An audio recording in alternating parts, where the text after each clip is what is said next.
all for joining me for this talk about my two absolutely favorite musical people, Johann Sebastian and Ferruccio Busoni. So why don't we start with Bach a little bit?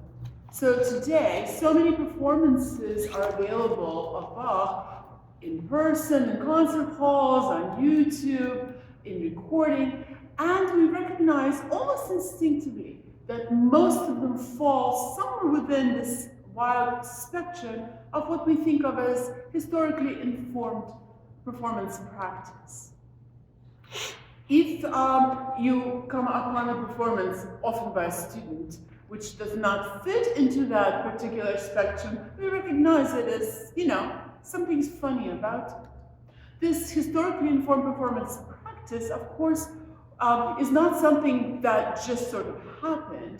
If you listen to historical recordings from about 120 years ago, from these great pianists of the past, from the Golden Age, the very few Bach recordings that are available definitely fall outside what we consider appropriate performance practice, way outside. So something happened in the past 120 years to bring us to our understanding of Bach today. And Ferruccio Busoni, the great German-Italian pianist, stands right at the root of that change. So I will talk today about many of his innovations. Some of them have already fallen by the wayside as how 120 years have passed. In fact, 2024 we commemorate the 100th anniversary of his passing. So it's been some time. But many of the things that Busoni introduced to us are still extremely relevant, and if we understand them, we understand the heart of performance practice and the heart of Johann Sebastian Bach himself, and our own playing can become so very much richer, and our own teaching can become so much more, relevant and correct and interesting. So why don't we start with history? A little bit of that. So when I studied in conservatory, I was taught in my music history class that Bach was forgotten after his death, and that his manuscripts were being used to wrap fish, and that was the sort of the state of events until Felix Mendelssohn in 1820, whatever it was, waved his magic baton and introduced St. Matthew's Passion to the world, and we were off and running, and we loved Bach again. As most things we learn in school, this is only partially so. Bach was never forgotten. His works, especially the preludes and fugues, were studied by all the great composers. Beethoven played all of them. Many people did. Music was available. The works were respected and admired and studied. They just weren't performed or loved, which is a bigger problem. And when Mendelssohn brought the St. Matthew's Passion to the world, the things he did to it would make us clutch our pearls today. I mean, he reorchestrated it, he cut and pasted, he rewrote batches of it, he changed order of things, he cut, oh my goodness, he did whatever he felt was necessary to make the music acceptable to his listeners. So, we appreciate all of Mendelssohn's effort, but we kind of hope nobody does that again, right? So let's talk now a little bit more about Ferruccio Busoni. Busoni was born to an Italian clarinetist father and a German pianist mother in a little Italian town of Empoli. He showed a great deal of musical talent, very young, and his mother taught him, and apparently he was doing really well. So well that by the age of 7, his rather enterprising father decided to make another Mozart out of him and shape him into a concert pianist, and took over Busoni's education. So the father, it seems, was equal parts abusive and incompetent, and so as soon as Busoni was able, at the age of, I believe, 17, he left home and never came back. And because of the way he was taught originally, he became basically unteachable and taught himself. And so his views on the world were very different than views of those around him. And that makes all of his opinions uninfluenced of what was around him, because he was able to just analyze the situation as he saw. So just a few words about me and Busoni. As Eric mentioned, my career with Busoni started back when I had to do my doctoral dissertation and had no ideas whatsoever about what to do. And my dear teacher, whom we just lost a few short months ago, Nina Svetlanova, just kind of handed me a little book and said, go translate that. And since Nina was she who must be obeyed, I went and translated that, and that turned out to be a book by Grigory Kogin, the very famous Soviet-era musicologist and historian of the piano, about Busoni. And then, little by little, the book was very short and needed a lot of annotations, which I added little by little through the years. And finally, the book was published, with about half of it being me and half of it being a translation. And by that time, I was profoundly in love and in awe of Busoni and everything he has done. So I've been playing, recording, talking, teaching, everything about him for years. Okay, so let's come back to Busoni and the era in which he lived. So as I mentioned, the works of Bach, particularly the Well-Tempered Clavier, were being very much studied and published. One of the editions that was very popular at the time was by the famous French pianist Eugene d'Albert.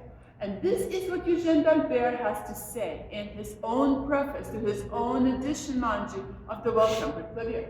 How many of his works can no longer appeal to us? I know that there are those who can listen to the cantatas without boredom, but they are either hypocrites or pedants. That's cool. Then the next quote is actually actively worse. Bach knew nothing about the subtleties of passion, sorrow, and love, and he never thought to express them in music. Say what? Yeah? Mm-hmm. Yeah. As I said, because Busoni's mind was so clear from whatever was going on around him, he was able to see where others could not. And he disagreed. He disagreed rather a lot, right? So Busoni's love affair with Bach started with transcriptions. Transcriptions were easy for him because at the time, this is how Bach tended to be performed, right? People wrote their own transcriptions. How they wrote them is a different business altogether. So let's look at these first. The transcription I'd like to look at is the one for which we love Busoni the most, and that's a transcription of the great violin Chaconne. So the Chaconne, of course, is a marvelous masterpiece and has a history that should probably be mentioned, at least a little. So we know Bach was married twice. He lost his first wife, Maria Barbara, quite suddenly when he was out of town looking for a job, as Bach spent a lot of time doing. He basically came home to find Maria Barbara quite dead, and his many, many children being taken care of by, relatives and neighbors. Bach was in shock. Bach was desperately upset, as you can imagine. Here's the problem with despair. Remember that Bach was such a devout Lutheran that he saw everything in his world through the eyes of his faith. And despair is equivalent to lack of trust in God. So Bach was simultaneously in despair over losing his beloved wife and in despair over these questions of faith. So he worked out his feelings in this marvelous composition, this marvelous masterpiece, the Chaconne. So beautiful is this piece that it had been transcribed literally dozens and dozens of times. Here's just a very, very short list of keyboard transcriptions of it that are available. So, of course, everybody can transcribe anything for anything. It's the question of how you do it. But so let's talk about the issues of transcribing violin music to a keyboard. We learn, as did Busoni, everything we need to know from Bach himself, who transcribed dozens, literally dozens of violin works for harpsichord. All those marvelous concertos by Vivaldi, Corelli, Torelli, and so many more, which eventually led to Bach writing the Italian concerto. But then he transcribed multiple violin concertos as his double concertos for harpsichord, the triple and the quadruple concerto, which are all just so marvelous. So we learn a lot of important techniques from them. But there are several problems in transcribing violin music to the piano. Problem number one is that violin is essentially a one-note instrument. Yeah, they play double, triple stops, whatever. But for the most part, they play one note at a time. We pianists hopefully stop doing that around like our third piano lesson, right? Hopefully. Another big issue is that a violinist, a good violinist, at least in theory, can keep a sound going by changing bows imperceptibly forever, right? On the piano, sadly, any note we play dies a fairly quick and miserable death because ours is a percussion instrument. So all of these things need to be dealt with, and how different composers deal with them tells us everything we need to know. So I will show you Busoni's transcription, bits of Busoni's transcription, and compare it to transcriptions of other people, other inferior people, so that you can tell the difference. Okay, so we're going to start with one of the early variations, and I chose a performance by Jascha Heifetz, well, because I like it, also because he sits right, like, historically in the middle of this period that we're talking about, and his playing is very romantic, but extremely respectful of the style.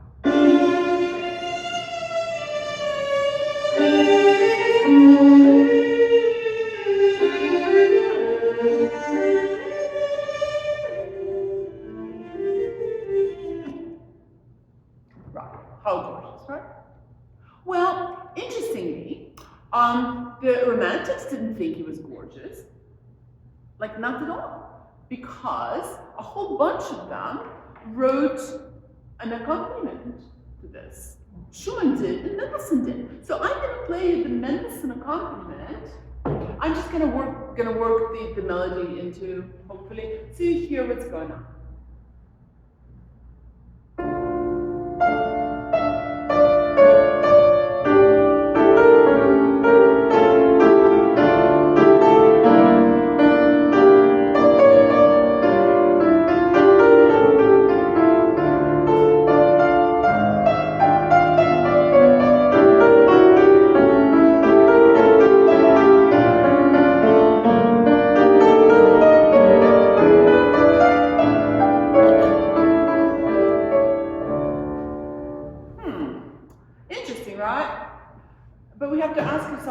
What's wrong with it? The harmonies are okay, right? But it just sounds so incredibly wrong to the modern ear. And the reason for that is this particular accompaniment is purely homophonic in style. It is melody and accompaniment. This is not how Bach thinks. This is not how Bach writes, right? So here is Busoni's much superior version.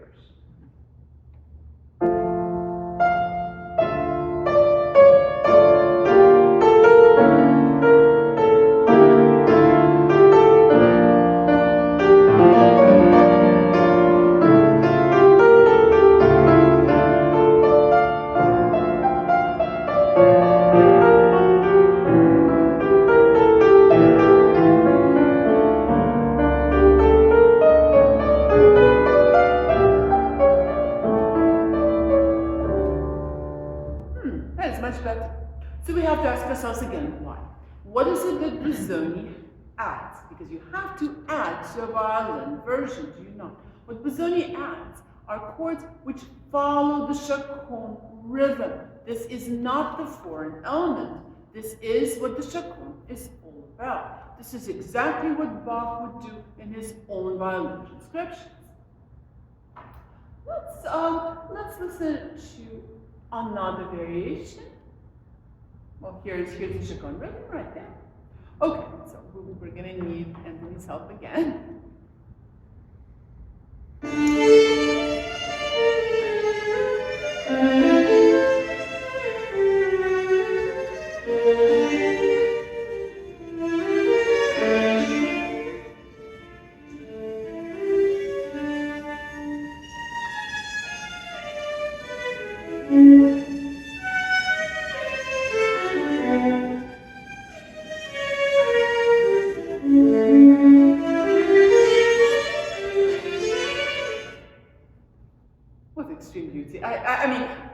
I hear this all the time, and it just reduces me to tears every day. It's that sort of music. So the transcription I would like to play a few bits of is by a Swiss pianist and composer, Joachim Raff. He was very respected during his day, and this particular transcription of the Chaconne was very popular in its day indeed, performed a great deal, and I actually just recently saw it on a recital program somewhere. It is pianistic, it is very difficult, it is quite brilliant, it sucks. You're about to sing it. Okay, so I'm going to play you this particular variation.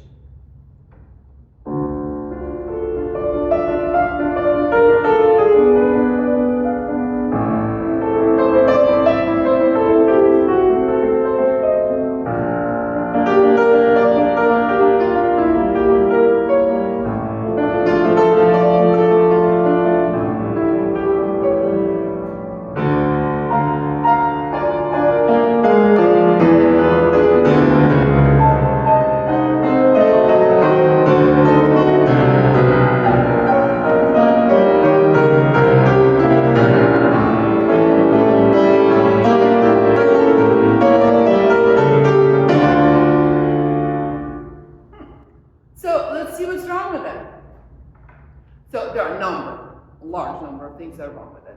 First of all, that whole pulsating thing is just cheap and annoying. But worse than that, those crazy dynamics that you heard, those I mean, yes, granted, I exaggerated them a little bit, but they're in the score. Why are they in the score? We don't know, but here they are. And then there's the new element that he adds, which is kind of like the Chaconne rhythm, but not really. So again, a foreign element. And then there's the feeling like everything is moving in the same direction, and so it creates a homophonic feeling again. Okay, well, let's compare it to what Ferruccio Busoni does.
The new material moves in contrary motion to Bach's original melody.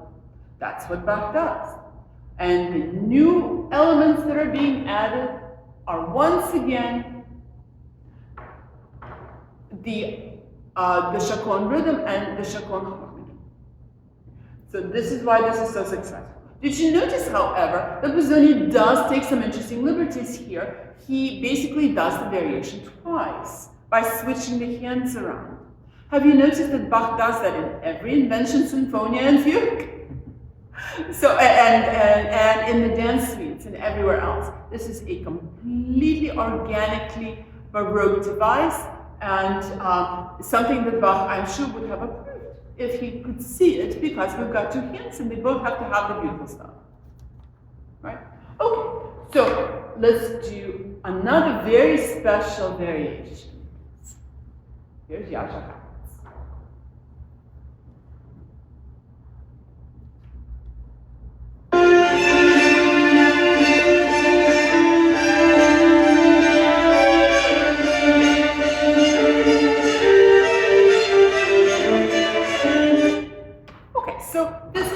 A very cool thing. This is what the music actually looks like for the violin. It's basically a series of chords for the violinist to elaborate on in any way that they wish. And they usually go across all four strings to create that wonderful overtone sort of feel all around. So this is difficult to transcribe for the piano because the piano doesn't do that. So let's start by looking at what Brahms does. So the Brahms transcription of the Chaconne is played all the time. And many very highly respected pianists have been on my case about playing the Busoni one and not the Brahms one, because of course the Brahms is true to the score. It's true to the score in the sense that it is not a transcription. It is just a rewriting, almost note for note, of Bach's original score. What Brahms does to deal with the problem of sustain that we discussed earlier is he moves the whole thing from the violin register one octave lower to the cello register, where the piano is much richer and more velvety, and where sustain is much longer. So that's helpful. And of course, famously, Bach changes, or at least Bach writes the whole thing for just the left hand alone. So with the right hand not involved, left hand is busy enough, for the most part. But otherwise, with a very few extra additional notes, Brahms treats the score as Holy Writ and just moves it down an octave, as I said. So here's his solution to that interesting variation of the arpeggiated violin. So, as I said, Bach transcriptions for left hand alone. But since I have a mini hand, I can't reach anything. It's kind of for two hands for me.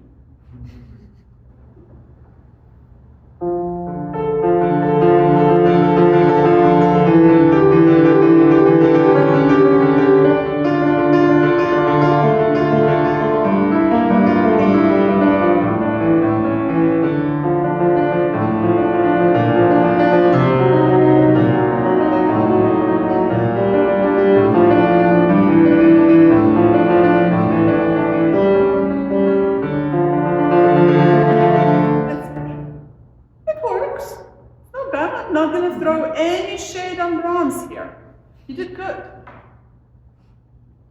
But Busoni did much better. So let's listen to this.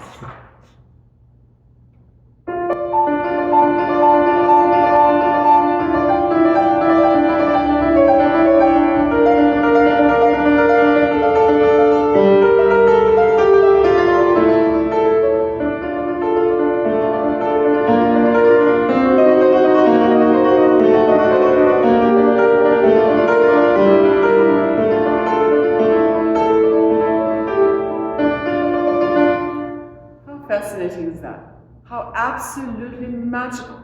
How do you need to know and understand the nature of our instrument to be able to create this amazing sound of a violin going across all four strings? It's also really quite hard, but worth the pain, because oh my God, such beauty. Okay, so last example for today. So as I mentioned, the Chaconne is really a working out of Bach's feeling of pain and despair. And in the middle of the movement, we go from D minor, the key of death, to a triumphant D major. Right? It's really the emotional high point. And here's Hyphens doing this thing.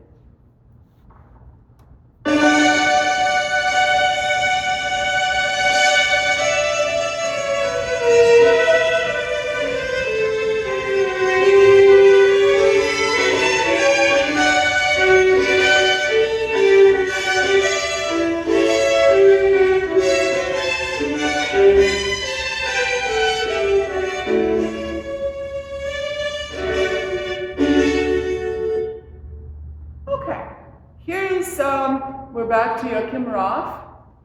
So here's Raff doing his thing.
And annoying about this. First, what's this? I mean, this is vulgar. I mean, this is absolutely terrible. What happened to our triumphant feeling of overcoming? I mean, the whole thing is just somebody having palpitations. That is not Bach. So, here is Busoni's version.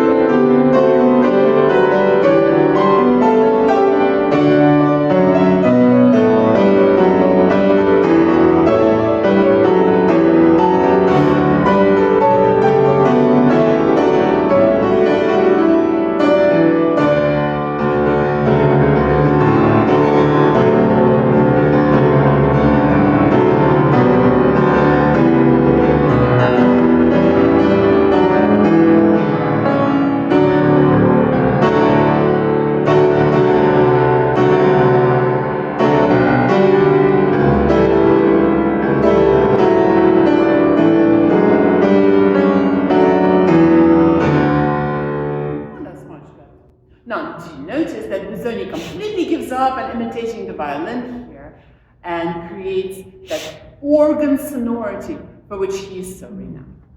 Okay, so I think we've spent enough time on transcriptions now. I think they are very important, not just for their intrinsic interest and beauty, but also for showing you how Busoni is able to get into Bach's beautiful mind. Now let's see what Busoni's contemporaries, at least in Busoni's opinion, thought about what piano playing should be like in general. As I mentioned before, Busoni, being self-taught, had a lot of unflattering observations about the style all around him, and they can be capsulized in this. So according to his contemporaries, or the mental style of his contemporaries, the sound is always warm, rich, and rounded. The hand is very free and very loose. The expression verges on sentimentality, and there are dynamic and rubato waves in every phrase. These are not bad things if you think about it, unless they're applied to Bach, unless they're applied to absolutely everything indiscriminately.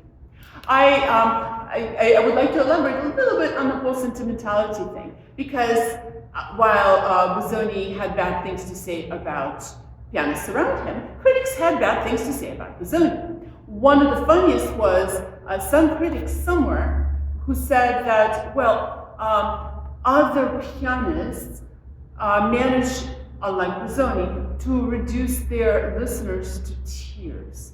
At which point Busoni writes back, quoting Goethe, that they shared that talent with a simple onion. So there. Right.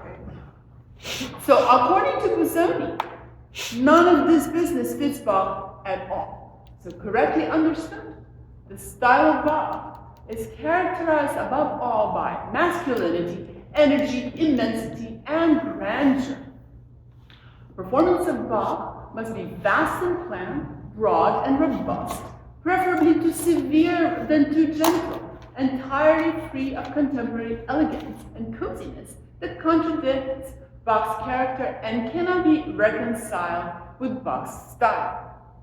Does Busoni go too far in this? Probably, yes, but most revolutionaries do. But it is important to understand in a little bit more detail what exactly Busoni is trying to say. So, on masculine approach, I love the notes to all the inventions and symphonias. These, by the way, these editions are very much an IMSLP. You can download them and read them for yourself. They're quite fascinating. We will talk a little bit later about editions. Like in most Busoni stuff, there's like 2 lines of music and then text. Much text. Translated from particularly turgid German, so very interesting reading sometimes. Kind of fun. So notice the things that I highlighted in yellow. He complains in Invention No. 1 about effeminacy. In Invention No. 6, he complains about modern elegance. And again, modern elegance is the enemy in Sinfonia No. 15. And in Sinfonia No. 11, he demands a clean-cut execution and essential virility. I love that because so many performances by students, they're sensitive, they're loving, but they are effeminate to the point where I think Bach would be surprised. It's hard to think of a more masculine composer than Bach. So, in terms of rhythm, Busoni complains a very great deal about any sort of rubato, right? He especially hates a rubato or a ritardando at the ends of pieces. Do I agree with that? Not necessarily. 120 years have gone by. We have kind of changed our mind and we slow down at the ends. It's okay. But it's important to understand that this sort of ever-present rubato in many students' playing that turns Bach into what I call Bachmaninov has no place. I didn't come up with that. I wish I did. I've appropriated it, but a friend of mine came up with that. It's still, a better definition has never been found. Bachmaninov, right? But in terms of rhythm, some innovations of Busoni are so important that they apply still very much today. And they apply not just to the music of Bach, but to all music everywhere. And I highly recommend that we all think in these terms in our playing and our teaching. This is the difference between Iambic and Trochaic rhythm. Now, I talk about these in music of all composers.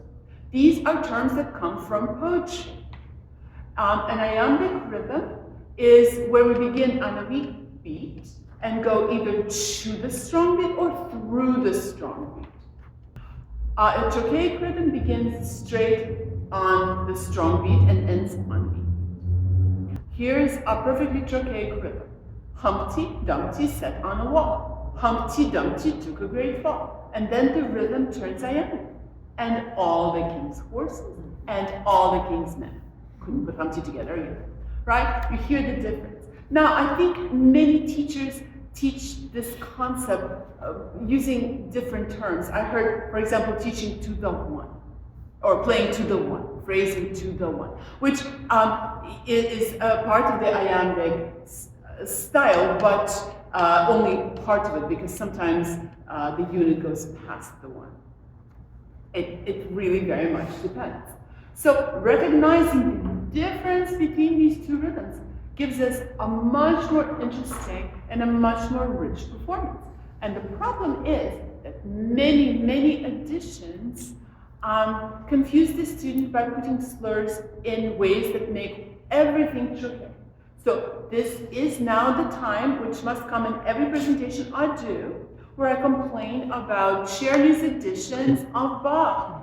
These are very much available still online and still printed by Schubert for reasons unknown to me. And they have now confused so many generations of students. Now, Czerny's editions and Czerny's contribution to the world of pianism is just immensely fascinating.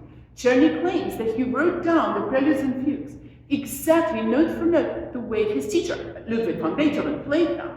Problem is, Beethoven played his own version, which included some interesting notes. In one famous case, an extra measure in the first, in the C major prelude from Book 1. And apparently slurs that are used either just ridiculously or anomalously in some way. So take a look at some of these examples. Do you notice that in the Czerny edition, that every single slur ends before the beginning of the next measure? So we get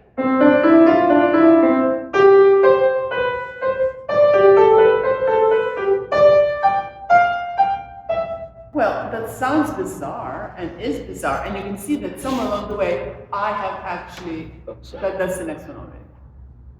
So yeah, so somewhere along the way I actually wrote in slurs because I couldn't stand it.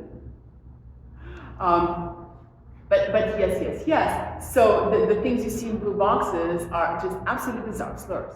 So we write music with beams, and these beams connect groups, rhythmic groups of notes, for our convenience of reading them. I mean, if we didn't have beams, we wouldn't know where we are in the measure. So therefore, at the time. But that's not how the music is organized at all. You can see Busoni slurs. These are now appropriate. Right?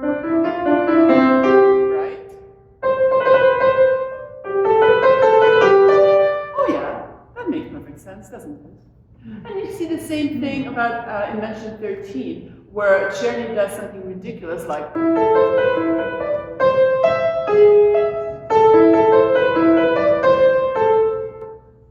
Busoni fixes it all very nicely.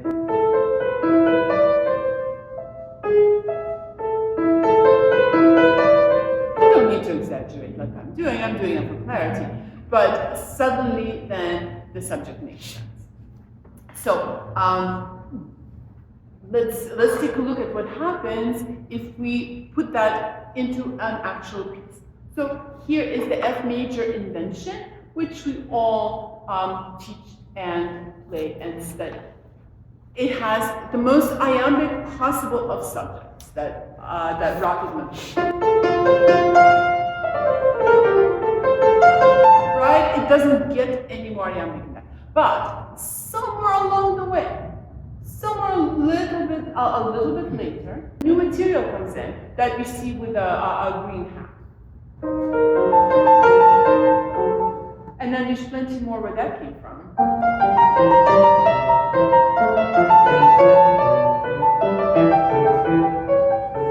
Again, I'm exaggerating, but you can see that these units are very Trochaic indeed. They begin and end within one measure, and you probably are going to phrase them kind of going towards the center. Whereas, of course, the main melody,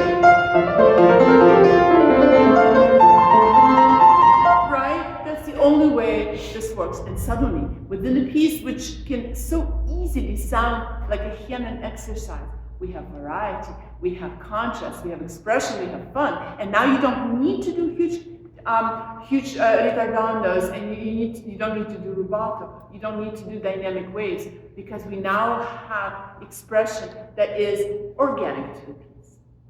So in this particular case, the iambic motive is sort of the masculine one, and the Trochaic is sort of the feminine one, but there's absolutely no correlation in other pieces. Any motive can be whatever personality you choose to give it, or that Bach chose to give it. So I highly recommend looking through those, looking through whatever pieces you're teaching, and see what sort of a rhythm we've really got. So now the next thing that I find very fascinating in Busoni's teaching is his concept of form. In the romantic music of his day, there's a smooth transition from one thing to another always, right? But Busoni says that does not work for Bach. And that's very much now part of modern understanding. And I love this picture. This is for one of the contrapuntists that he finished from the Art of Fugue, and he presents it architecture. So notice how he makes each section visually have a part of the overall form. So some are shorter, some are longer, some get higher, some stay the same level, some are basically arch forms, etc. Some contain subunits within them. It is so easy and wonderful to organize our own playing that way. And what happens is there are walls between sections. And this is what Busoni recommends. We think of this as both terraced dynamics and a more modern understanding of form. If you are like me, architecture fanatic, the best way I use for students who are, who love buildings like I do, is think about the Gothic cathedrals all over Europe. The way space is being used as them is very regimented, and each section is designed to cause the person walking in to have a particular emotional state. So, for example, when you come to a big cathedral in New York, there's a huge staircase leading up to the front door. Now, the front door is always closed and you have to come in somewhere from the side, but imagine that were not so. So you would be during day in sunlight, you'd be walking up this great huge stair, walk through the door, and find yourself in the vestibule of the cathedral in absolute darkness. And as you're waiting for your eyes to adjust, you're beginning to breathe a different air and to feel completely differently because you're now in some kind of a darkened holy space. Then the next area you visit is you walk up the aisle, right? Now the aisle has clerestory windows on the sides, high up, often with colored glass in them. So they begin to throw light onto the aisle. Colored light, fascinating, mysterious light. So as you're walking through the cathedral, you're now in a different space and you're now being led to something that's marvelous. What you're being led to is the very central space where where the apse is crossed by the nave. If there's a cupola, then it sits right on top of there, and there's a lot of space. That's what the altar is. That's our holy space. That's filled with colored light and very beautiful, and this is where your soul begins to open to God, right? And then you walk back, and all of those go in reverse, and then you emerge out of the holy space and go about your day. So every invention, every sinfonia, every fugue can be seen in those terms. So Busoni's dynamics make sure that you finish a section, usually with a crescendo or a forte, and then with no transition, no diminuendo, no nothing, you begin the next section in a different emotional state and a different dynamic state. How absolutely fascinating. I highly recommend thinking like that. It makes the listener understand where they are in the structure, as opposed to just a stream of notes, which are so difficult for the listener to understand. So, of the things that are still very, very useful about Busoni's innovation, this definitely is one. If you look at some of the more modern editions, they actually do follow these kinds of dynamics quite a bit without acknowledging Ferruccio naturally. But that's okay. So now let us talk about articulation. This is another area in which Busoni breaks with tradition being Czerny, tradition being wrong. So here is, look at Czerny's version of the D minor Invention number 4. Do you notice that both the subject and the 8th note accompanying material are all marked legato?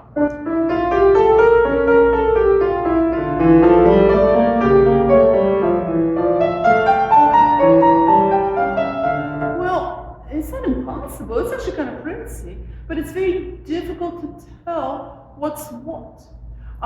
It is certainly the modern understanding that notes of different note values should be played with different articulation. If you could slide us over to the right. So here's Busoni's version, which really is in every modern edition now.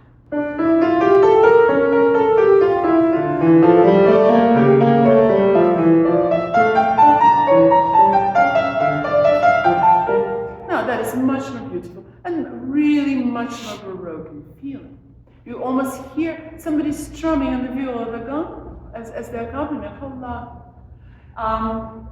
One of my favorite things, well, they're all my favorite. So the next example we see is the E major invention, where Czerny marks everything legato again.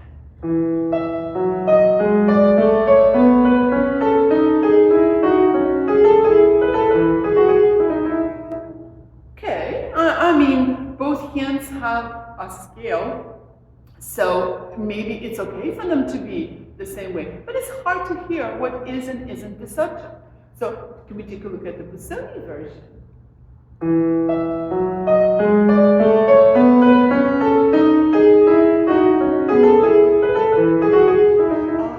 Now we have absolute clarity.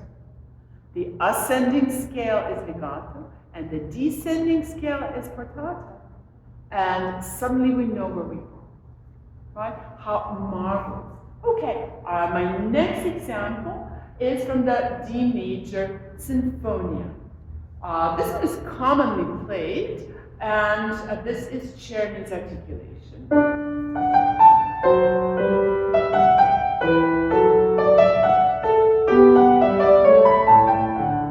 Well, it's pretty. I mean, it's hard to make Bach's music not pretty, isn't it?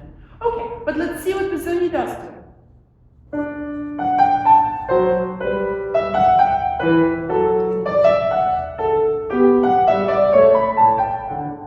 Suddenly, what was kind of a song like mush suddenly has a dance-like definition.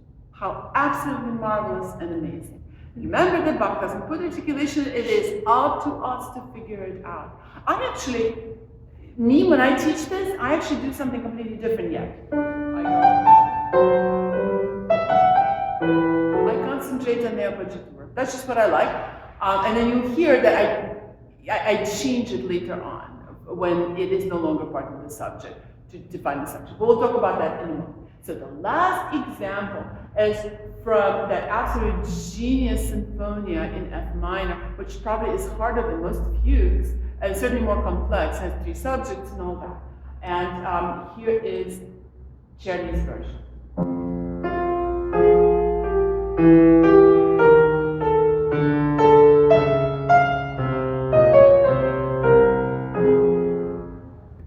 Again, music's so genius, you can't do anything bad to it, except that having played so much with Baroque ensembles, that I know for a fact that there's no cellist or viola da gambist who'd play that left hand like that. That's a walking bass. So it must have a walking quality to it. So here's Busoni's version.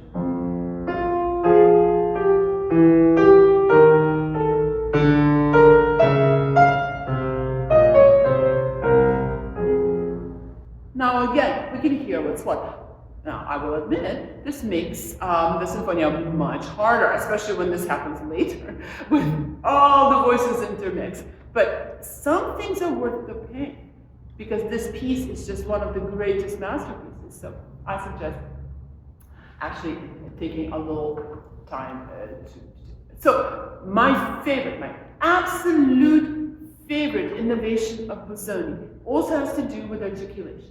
As I started to mention before, what Busoni suggests is that we should differentiate the subject from the episode in every piece, since Bach, being a very good composer indeed, doesn't just throw new material in between subjects. He always uses some facet of the subject for his episodes, just seen from sort of a different point of view, or facing us with a different facet. And Busoni says to make that even more obvious by changing the articulation in some fascinating way. So here is a very easy example. This is from the B-flat invention that we all love.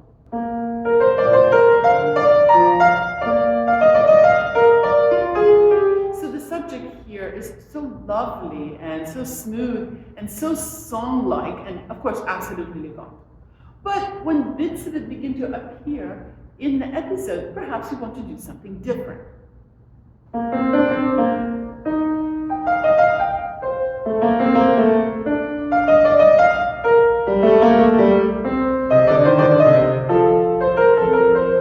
So suddenly, instead of a song, we get a dance. And this works in every single piece by Bach I've ever encountered. Okay, I'm exaggerating, but it works in 90% of all pieces by Bach that I've ever encountered. So let's take a look at another one. So this is the F. This is the F major Sinfonia, where the subject is already pretty jaunty and dancing.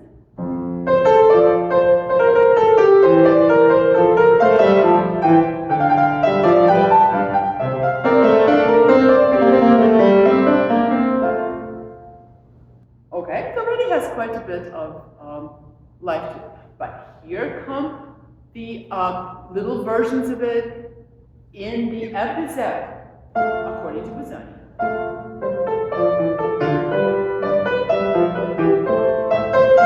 That's it. Oh, absolutely marvelous and fascinating. Now, did you notice that I didn't play the ornaments anything like the man says? Because, you know, the man's wrong. Did I mention it's 100 odd years ago? So, despite the fact that Busoni's ornaments all seem to start from the main note rather than the upper one, he did have a lot of really important things to add, which is metricizing the ornament. Generally speaking, when students see the markings in their score for, you know, that look like little demonic or alchemical symbols, their usual reaction is shock, awe, and hate, and they would rather do anything but. Right? So there's no point even presenting them with a score like that. So instead, what Busoni says is just write the thing out in note values, so the kiddies know what it is they're doing.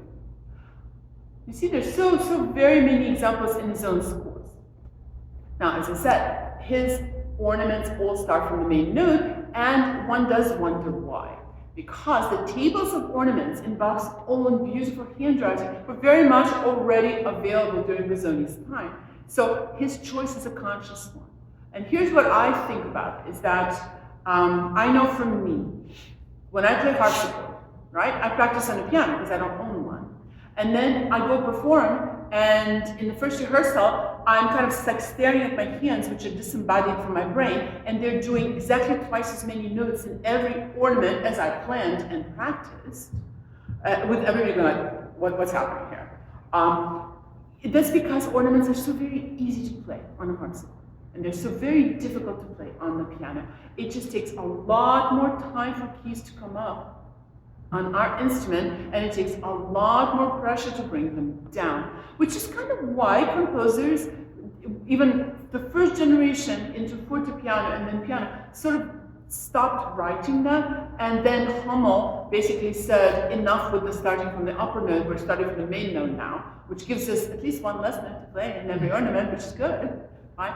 So I'm thinking that all of Busoni's efforts in his editions of Bach are to make the music accessible, understandable, and easier to play, especially for the students. And so that's why he does that to the ornaments. Nevertheless, I don't think we should be doing that. I think we know by now that the harmonic language demands that we begin on the upper or the dissonant note. I have included, if you're interested in finding on my website all the information about both Bach and Busoni performances, teaching, etc., then just flash your camera at the QR code, and it will take you to my website. Also on my website, you can get a copy of my book, which is now in PDF format, because the publisher charges me so much for a physical copy, I've sort of given up. But a PDF copy, everybody can afford. I also have made, because we're in the 21st century and I love trying new stuff, download cards for my book. So it has a code in the back, you just enter the code and you download I know. You can download the PDF, and if you mess up, it lets you download it twice.